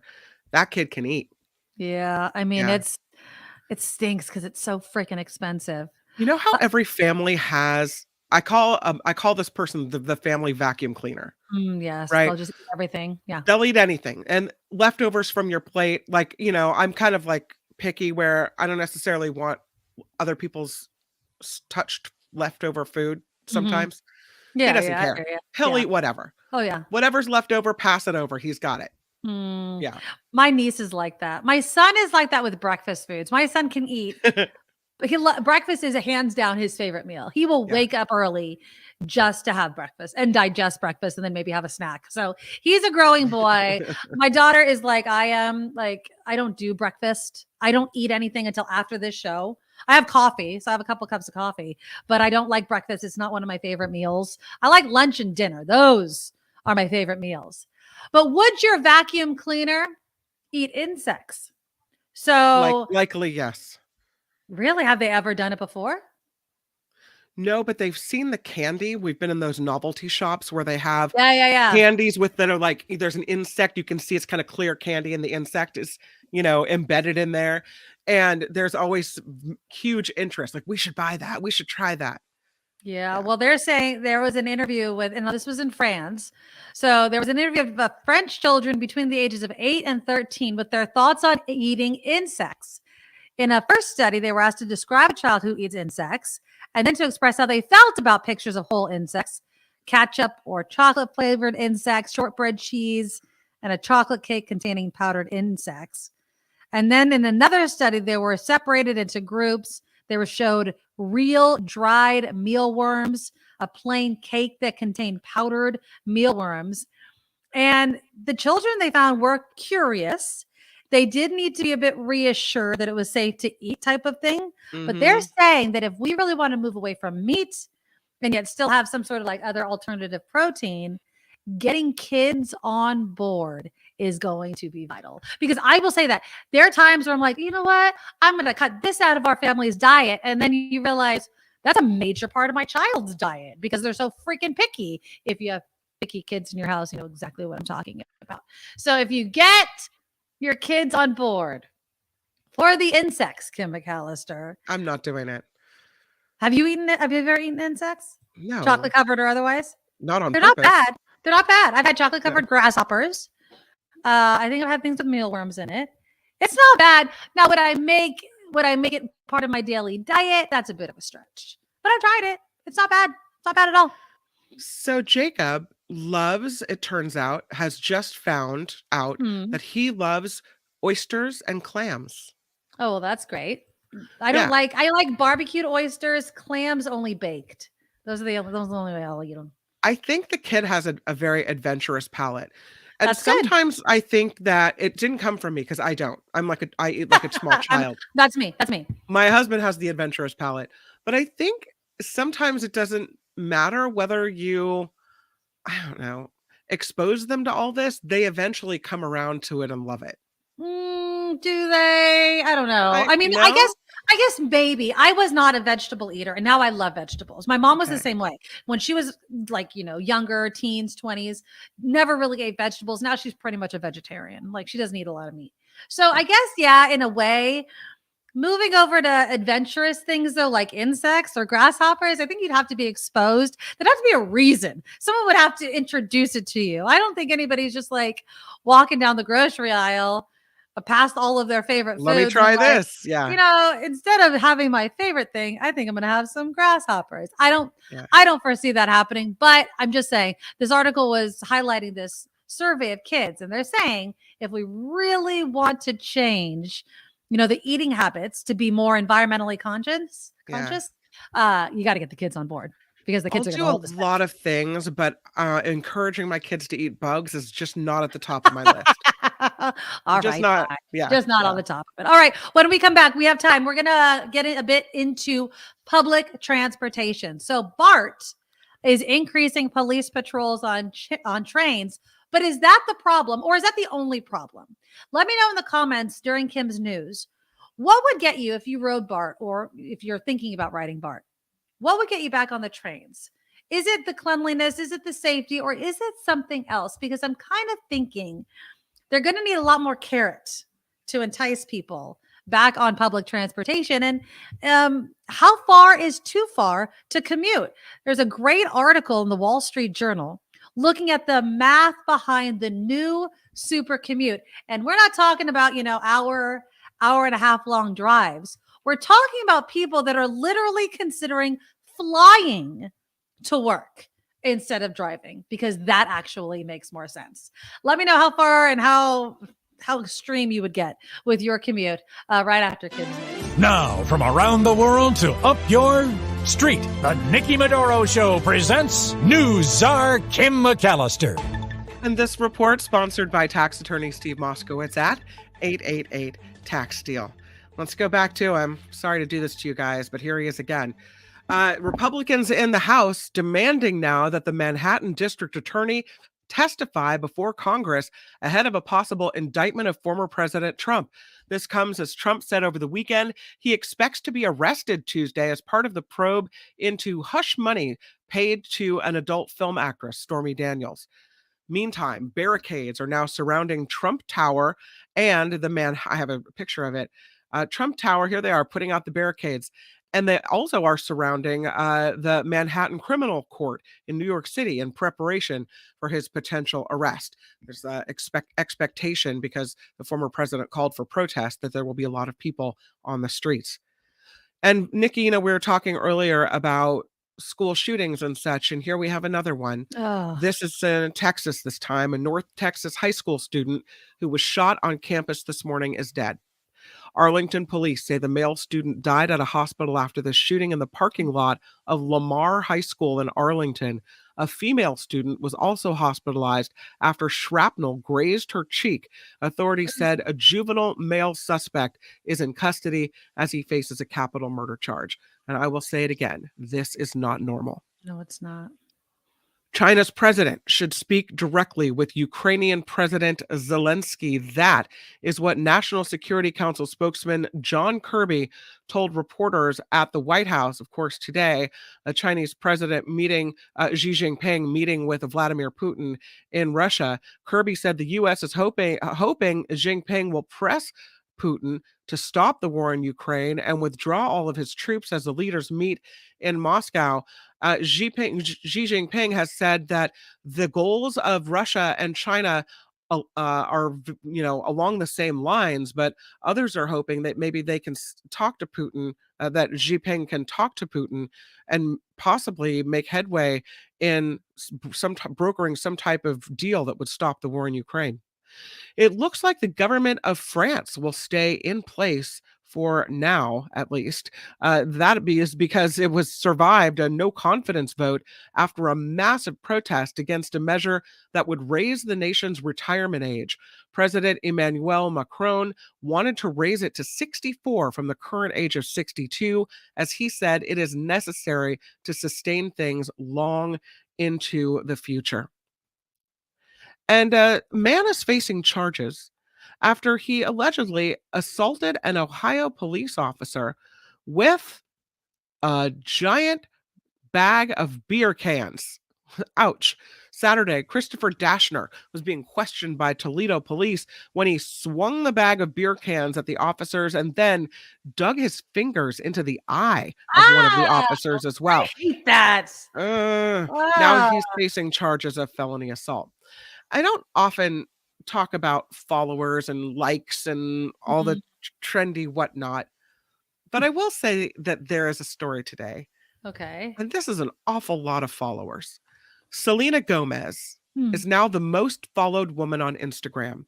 Oh, nice. Friday, she became the first woman to surpass 400 million followers on that social media platform. 400 million. Yeah, but I feel like those numbers are so, I don't know, bloated with bots, right? Okay. I mean, it's a lot. I like Selena Gomez. I think that she is, she gets so much criticism. Yeah. And I would say also scrutiny because she has lupus. And so sometimes because of her medication, her face can look a puffy or what have you. And people are like, oh, is she getting fat? And I'm like, can we just stop? Right. And going back to the mental health of our kids, this kind of crap. But I find her to be kind of sweet. She's in that show with Steve Martin and Martin Short. Another murderer in the building or a murder in the building or something like that, which I think is cute. I don't know. I like her. I don't know if I follow which social media platform was this? Instagram, 400 million. Do I follow her? I might. I don't follow too many celebrities on If social it's bots, media, where's our bots? I want bots. I don't want YouTube. bots. Where's the YouTube bots? Well, the YouTube I like authentic followers. Yes. Kim We'll Callister. take the real deal, right? There you go. Exactly. This report sponsored by tax attorney Steve Moskowitz. For more than 30 years, Steve has put his tax knowledge to work for individuals and for businesses. If you need help with your taxes, Steve can do it. He's at 888-TAX-DEAL or MoskowitzLLP.com. I'm Kim McAllister on the Nikki Medoro Show. Thank you, Kim. We don't need bots, but we do need you to click that thumbs up button to show your support of the show, because it's not a bot, it's an algorithm, and YouTube loves it. So just click it. Every single show, just click the thumbs up. Speaking of bots, is it wrong to say that I do it twice? You do after what the I click the like button. After, what are you thinking? After the show is over, I click the like button on my computer. Oh, yeah. And then later on, when I go back to read the comments that people leave on the recorded version of the show, I like it again from my phone.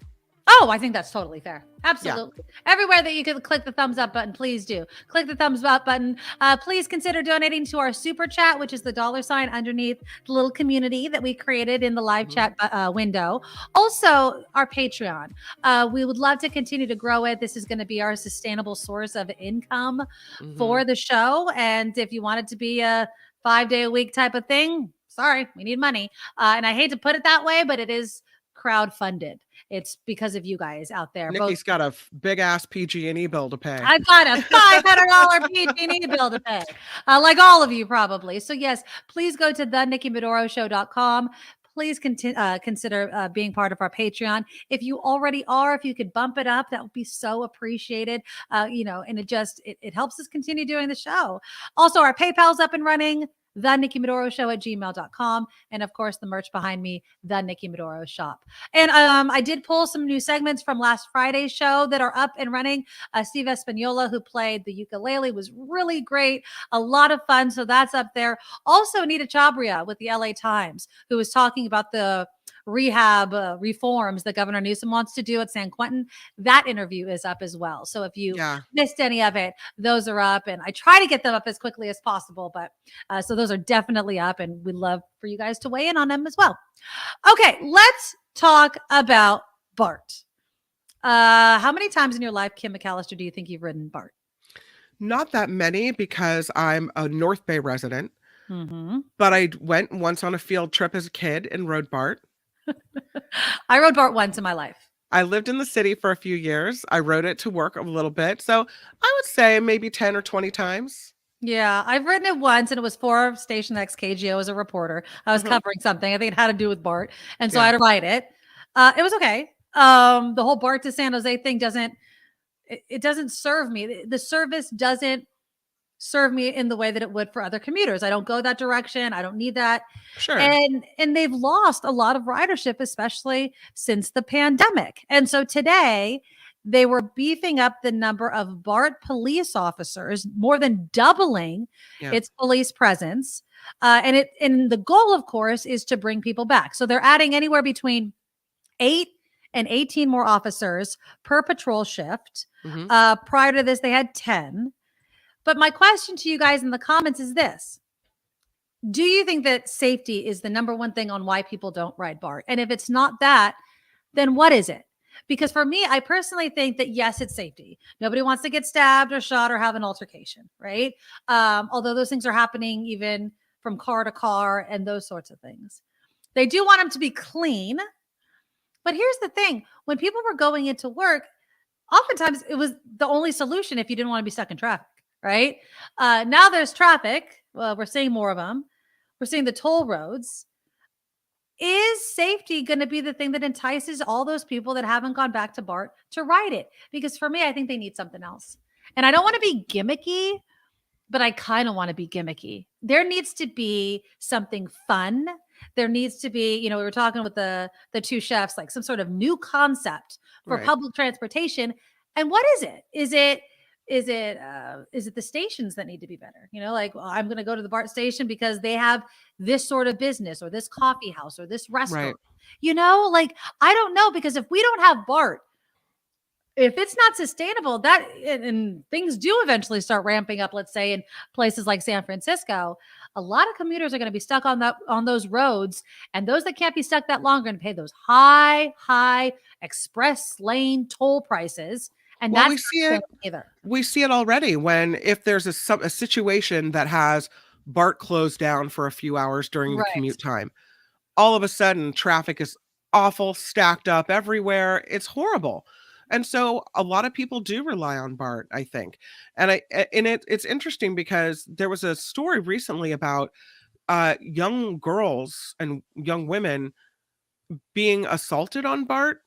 And so now I think they're putting police on trains to make women and girls feel safer. So all those things matter. All those things make a big difference. Yeah, you want to walk onto a BART train that's clean. You want a kid that takes BART to high school or wherever to feel safe. We worked with a woman at Station X, and she lived in Oakland, and she was telling me she'd been taking BART since she was a kid. And that one time she got on BART, and there was a perv looking at her, touching himself. Jeez. She said the first time she ever saw a penis was on a BART train. Oh, God. This is not new. This has been going on for a while, where, you don't know. You put a kid on BART, you think everything's okay, you think there's a group of kids, and you got some weirdo on the BART train. They've needed extra security for a long time. Then you get situations where you've got people being robbed on BART trains. For a while, they were saying, don't use your cell phone on the BART train. Right, because people just come and grab it off of you. Yeah, so, it's a security situation. You've got to feel safe. Why would I take BART if I don't feel safe? Yeah. I would rather brave traffic and sit in traffic for an extra hour and pay gas prices than put myself in a situation where I could face assault. Absolutely. Yeah. So you do think that this is going to work? So you think that they're going to be able to increase ridership by saying we're going to have more cops? I think if they can show that it makes a difference.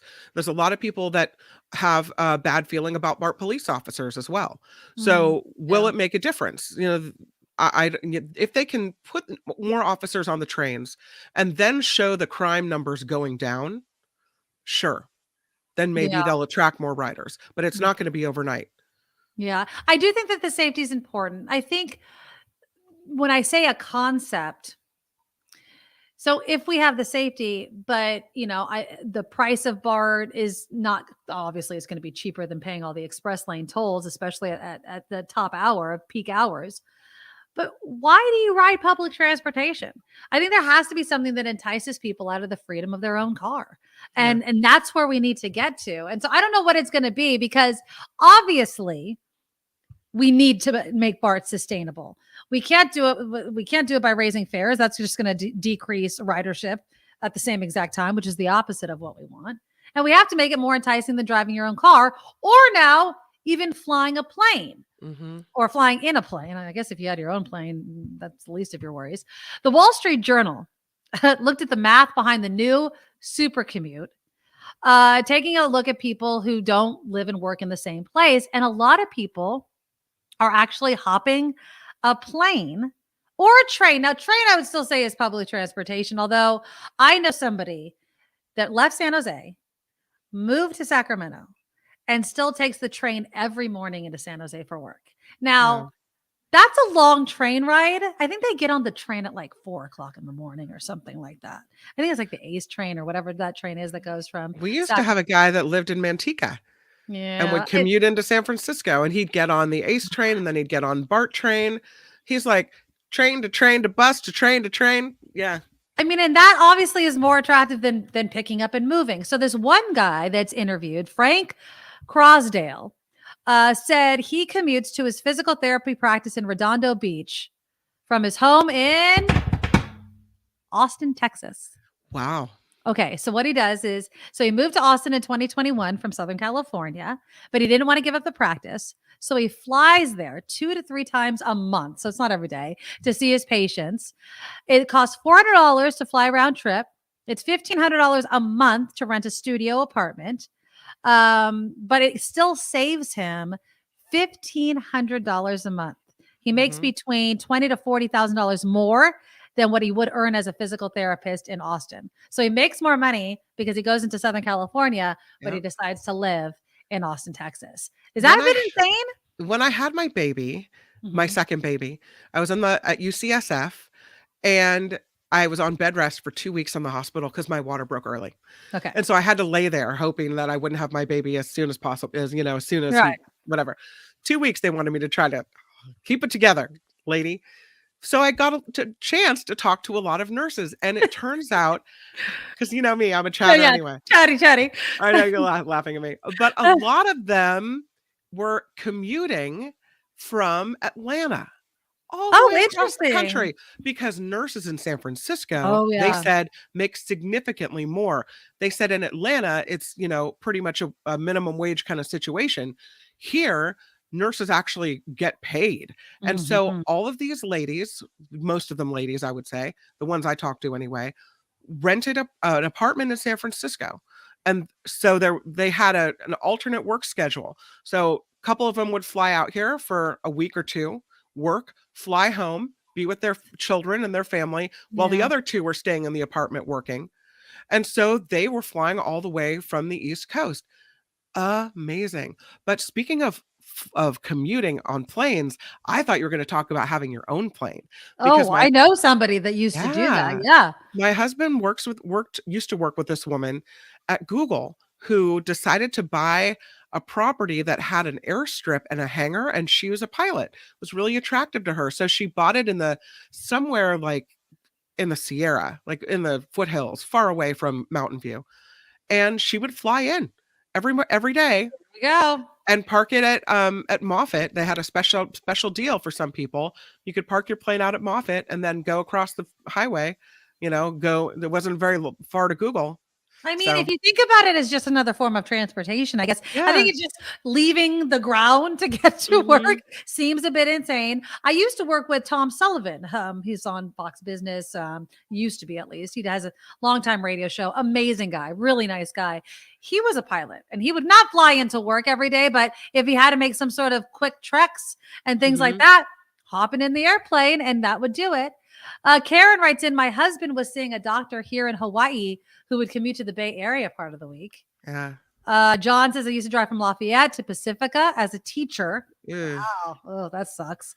I don't know how far I would commute. Randy says between 2013 and 2018, I flew weekly from San Jose to San Diego for work. Oh, that's probably a nice flight though, right? I mean, it's, Yeah, ocean. Okay, Take the when ocean you down. look at how long some commutes are, speaking of Google, Yeah. my husband worked there. That was Petaluma to Mountain View. So if he left in the morning, maybe an hour and 15 minutes because there was nobody like at the early morning where no Early, one's yeah, on the yeah, road. On the way home, you never knew. Yeah. Sometimes it could be 2.5 hours. Sometimes it could be 4 hours, Oh, yeah. depending on traffic and accidents. So that ride home was horrible. So if you look at that type of traffic, if you're going to be in traffic for 2 or 3 hours, well, that's a ride to, that's going through security at the airport Yep. and flying from San Jose all the way to San Diego. That's totally doable. Yeah. And that's Yeah. the whole thing. It's like and that's why I brought up the math of it all. It's you have to not just the cost of it, but your time is valuable. I mean, some people, when I worked over at KGO Station X, and people were like, why didn't you take Caltrain? And I mentioned this last week. If I didn't get on the bullet train, it would take me twice as long to get home. Yes, I wouldn't be stuck in traffic. Yes, I would be technically somebody else taking the wheel and I could decompress and those sorts of things. But I wanted to get home. I wanted to spend time with my family. I wanted to see my kids, those sorts of things. When my daughter was in the hospital all that time, one of her favorite nurses was like what you were talking about, Kim. She lived in Seattle. Yeah. And she would fly in, she would stay for a little bit and then go back and forth. I don't know how long I'd be able to do that, but if it works for you. 11 says, why are you not looking for a better place to live? Well, like the guy that was mentioned in the Wall Street Journal, sometimes it just makes financial sense. I Yeah. can make, let's just say, twice as much money by keeping my practice in California. It's cheaper for me to live in Austin. So, and all I have to do is hop on a plane and I'm still coming out ahead. Although that does, not to get all morbid, but it does raise the risk of getting in a plane accident. Sure. Sweet. What's your longest commute you've ever done? Oh, San Francisco. That's yeah. San Jose to San Francisco? San Jose to San Francisco regularly. I mean, I've commuted just for a day here and day there. I remember when there was the fires in Lake Tahoe every freaking morning when I worked up at, worked as a reporter in Sacramento. Every day I'd come in and I'd go back to Tahoe. And so for like a while, that was like my commute, but regularly it was San Francisco. And I'll say this, I got used to it.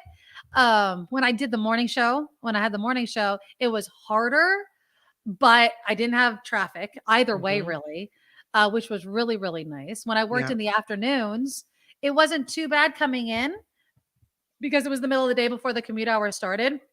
Leaving though, even at 7:00, leaving San Francisco was also a crapshoot. Something would be going on. Going down Broadway. Sometimes it would take me 45 minutes just to get to the freeway. There is nothing worse than being stuck in San Francisco traffic and seeing those lights switch and you haven't moved. Oh, and you're stuck at the Bay Bridge and you're not moving. And you have an hour still. And I still have an hour to get home. Like once I'm on the freeway, then I still have to get home. Yeah. And that I don't miss. The wear and tear on my car.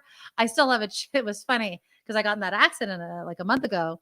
And when they brought my car into the shop, they called me and they're like, you have a crack in your windshield. I was like, oh yeah. And that's staying there because I wouldn't change my windshield all the time. It cracked twice in 1 year. I'm not, as long as it's not blocking my field of vision, that crack can stay there for a while because that's what comes with having long commutes is big risks like that.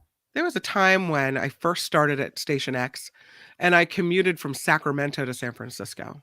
Yeah, I contemplated that when I first got the job at KGO. I just hadn't moved yet, so it took me a while. Our good friend Brett Burkhardt did that for years. Brett commuted. He would tell me that story all the time, and I'd be like, I could imagine doing it just to start off with. We haven't moved yet. I'm going to do that. My husband actually put it out there when I got the job. He's like, well, would you want to commute? But I had a 3-month-old baby and a 2-year-old. No. And I was like, no, there's no way that I could be away from my son. I was breastfeeding at the time. All of these things were, weighing on it. And I was moving back home. It was like, do you want us to stay in Sacramento and commute half your life or move home where you have a support system, you have grandparents, you've got everybody. And I was like, it was an easy answer, although moving freaking sucks. But let's see. Karen says, being that the minimum wage should be at least $31 an hour to be a living wage, it's impossible for people to live where they want. Oh, 11 says Temecula to San Diego. That was their commute. I don't know where Temecula is. Oh, is Temecula's like central, like San Luis Obispo area? Yeah, I think Central so. Valley-ish. Like Paso Robles-ish, right? I could be Yeah. wrong. Let's see. That San Diego commute was hell in 1999. Okay. John says, my nephew commuted from Sacramento to Oakland for a year. It cost him more than $10,000 in transportation. Oh, geez. Beth says, I commuted for years between Santa Rosa and Benicia. It's not so bad. It's not too bad. I don't know. I think it just matters where you are in your life. If my kids were grown and out of the house, I don't think the commute time away would matter as much. My husband's an adult. We could stay up late together or whatever. But if you have young kids at home, it's a completely different beast. So no, when I started at KGO, I was still in my 20s. So and I worked there a long time. But so that was before I got married, before I had kids. So that commute from Sacramento to San Francisco, which I think I did for 6 months or less, wasn't so bad. I mean, I could pull it off. It wasn't, I didn't look forward to it, but it wasn't like now where I couldn't do it. Yeah. I wouldn't want to. And Temecula is in Southern California, below Irvine, below Riverside. Okay. Yeah. So that's where Temecula is. Oh, there we go. Randy says it. North of San Diego on I-15, about 60 miles north of San Diego. Is this such a NorCal thing, Northern California thing? We're like, I don't know where it is. Is it in the Bay Area? I have no idea. We're such snobs up here. It's hilarious. Let's see. Oh, Trevor in Concord says, my son flies to work all the time, although he's a flight attendant, so maybe that doesn't count. No, it doesn't count. Karen says, I commuted between rural Sebastopol to Mill Valley for 10 years, an hour to an hour and a half each way. That was me. Yeah. San Jose to San Francisco. So yeah, we'll see. But again, the answer to all of this is options, public transportation. And we'll see. We'll see if Bart's idea of, increasing the number of police officers at the station, if that's really going to work. I hope it does. Even though I'm not a BART rider, I know so many people that depend on it.